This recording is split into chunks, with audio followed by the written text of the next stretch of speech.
Nyakparamogi in gi thuolo mar oro ote machuok e laini maro mar ote machuok ma en 2-3-6-000 machiegni nyinga Milton Ochieng.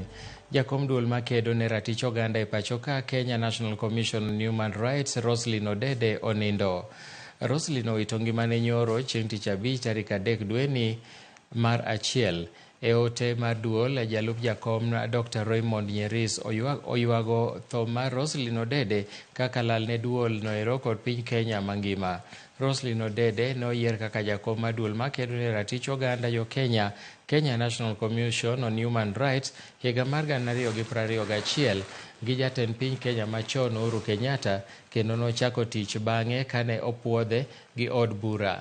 Lemo ma osemako nyaka thone.